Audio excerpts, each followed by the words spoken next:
Los Testigos de Jehová es un movimiento cristiano. ¿Qué tienen en común con el cristianismo histórico? ¿Es su fuente de autoridad y de enseñanza la Biblia que la mayoría conocemos?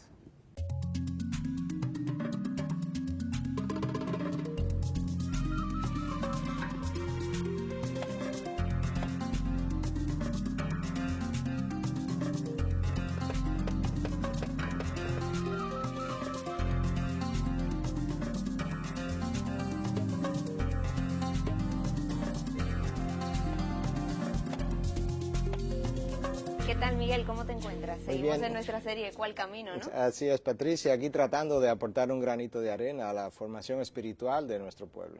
Miguel, hoy tenemos el tema de los Testigos de Jehová, una denominación dirigida por un grupo de 12 personas, 12 directores de lo que es conocido como la Sociedad de la Atalaya, que tiene su casa matriz en Brooklyn, New York, y desde donde han logrado expandirse de manera vertiginosa en los últimos años a más de 200 países. Comencemos revisando justamente cómo surge esta organización. Mira, es un movimiento interesante, surge con una persona originalmente, Charles Taze Russell, quien comienza en el año 1870 básicamente con un estudio bíblico en Pennsylvania, y luego 10 años después, en el 80, ya 1880, ya habían formado 30 congregaciones diferentes en 7 estados diferentes.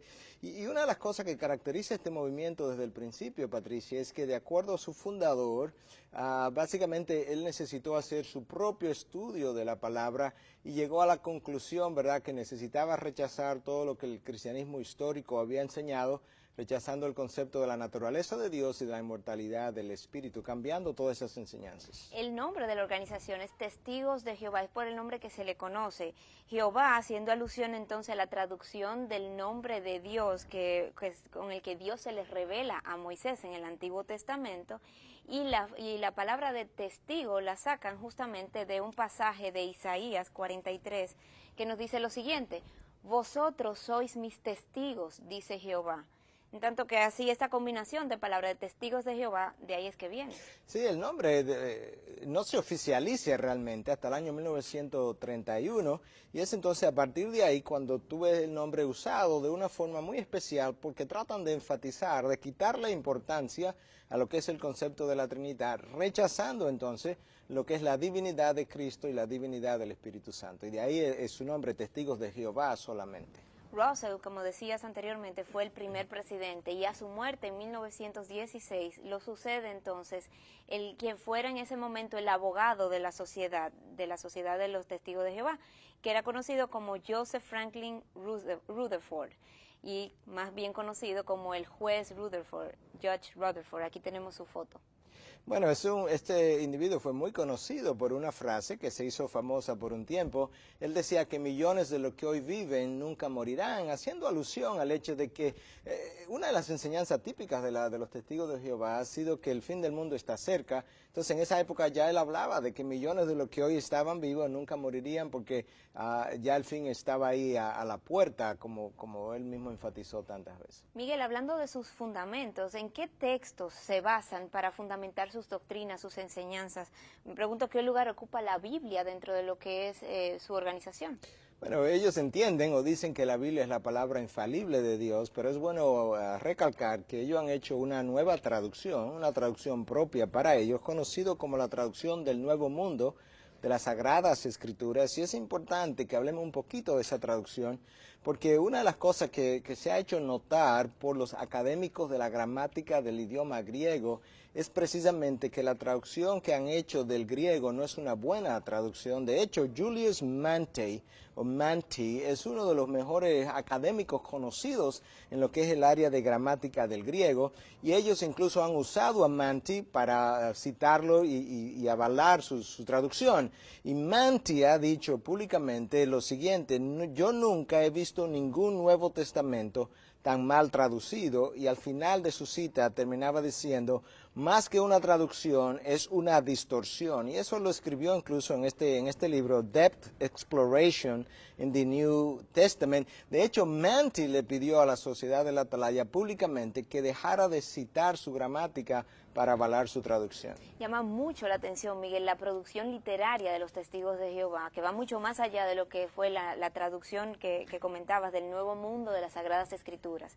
¿Qué otro texto sustenta su doctrina de una forma recurrente? Bueno, cuando comienzan, ¿verdad? Su fundador Russell publicó un libro de 7 volúmenes que él lo tituló Estudios en las Escrituras. Y es interesante porque Russell llegó a decir incluso, y esto fue publicado, te voy a dar la cita exacta, fue publicada en la Atalaya septiembre 15 del año 1910, donde Russell decía que sin sus estudios nadie puede ver el plan divino. Y él iba más allá y decía que si tú parabas de leer sus estudios, estos 7 volúmenes que él publicó, si tú lo hubiese estudiado por 10 años y lo paraba por 2 años de estudiar, que al final de esos 2 años tú volverías a estar en la misma oscuridad que había comenzado. Entonces ahí tú comienzas a ver dónde se sustentan ellos. Miguel, de las publicaciones más conocidas de la sociedad, como bien mencionabas, una de ellas son las revistas bimensuales que sacan.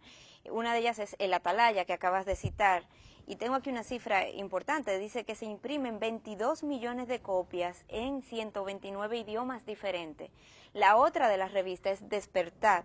Esta revista tiene una circulación de casi 20 millones de copias en 81 idiomas diferentes.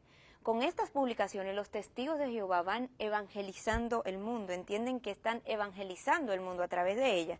Y hablando de evangelización, entonces quisiera que comentáramos acerca de cómo ven los testigos de Jehová al resto de las denominaciones. Bueno, para comenzar, ellos entienden que la guianza divina solamente puede venir a través de su sociedad, lo que ellos llaman en inglés the Watchtower Society, y de hecho es interesante porque cualquier diferencia o desavenencia con esta sociedad es vista por ellos como una desavenencia con Dios, así de estrecho ellos entienden esa relación. Miguel, hablando de los testigos de Jehová, entendiendo que ellos enseñan que son el pueblo escogido de Dios, que ellos son el pueblo de Dios, mi pregunta era dónde dejaban al resto de los cristianos, pero más que el resto de los cristianos, es dónde dejan a los cristianos, porque ellos no se consideran a sí mismos cristianos. Así es, correcto. De hecho, su concepto es el siguiente, que tanto protestantes como católicos que están dominados, dirigidos por Satanás, y tú encuentras esa enseñanza dicha de diferentes formas. Déjame citarte el Atalaya de 1 de septiembre del año 1979, en su página 21, literalmente dice lo siguiente: el cristianismo es el camino de la muerte. Y su segundo presidente, conocido como el juez Rutherford, o Judge Rutherford, en una publicación conocida como Religión del año 1940, en la página 104, dice literalmente, la religión cristiana es demonismo. Esa es la idea que ellos tienen del movimiento cristiano a través de los siglos. Sin embargo, Miguel, me choca que he conocido testigos de Jehová y el énfasis que ellos me ponen en que hay mucha congruencia entre lo que ellos creen y las enseñanzas del cristianismo con las enseñanzas que se practican dentro del testigo de Jehová. Bueno, eso pudiera ser una manera de introducción, Patricia, porque te abre puertas, pero tan pronto tú te sientas con ellos por un tiempo, ellos van a comenzar a hablarte de todas las falsas enseñanzas que el cristianismo tiene y de las enseñanzas verdaderas que ellos enseñan, que ellos postulan. De manera que eso es importante conocerlo. Como de costumbre en nuestra serie de religión comparativa, hemos preparado un cuadro sobre las diferencias, cómo contrastan lo que son las enseñanzas del cristianismo y las enseñanzas de los testigos de Jehová. En cuanto a ciertos puntos aquí tenemos en primer lugar en cuanto a Dios. ¿Qué enseña el cristianismo? El cristianismo nos habla de un Dios en 3 personas, del concepto de la Trinidad. Mientras que los testigos de Jehová hablan que Dios es una sola persona, un ser supremo, un ser supremo e indivisible. En cuanto al Espíritu Santo, el cristianismo nos habla, siguiendo con la línea de la Trinidad, que es una persona de la Trinidad y por tanto es Dios. Sí, en ese sentido, los testigos de Jehová hablan de que el Espíritu Santo es una fuerza usada por Dios para interactuar con el mundo, o sea, que no lo reconocen como Dios. El cristianismo postula que Jesús es otra persona de la Trinidad y por tanto es Dios. Algo que difiere mucho con lo que es la enseñanza de los testigos de Jehová cuando hablan de Jesús como Hijo de Dios, como un espíritu separado de Jehová. Siguiendo con nuestro cuadro sobre las enseñanzas, el cristianismo postula en cuanto a la segunda venida de Jesús, que será algo que va a ser visible, que tiene una apariencia física y que ocurrirá en el futuro. Mientras que los testigos de Jehová lo ven como algo invisible, postulan que la segunda venida no será algo físicamente que ocurrirá, y de hecho ellos dicen que ya sucedió en 1914. El concepto del infierno en el cristianismo nos habla de un lugar de tortura eterna,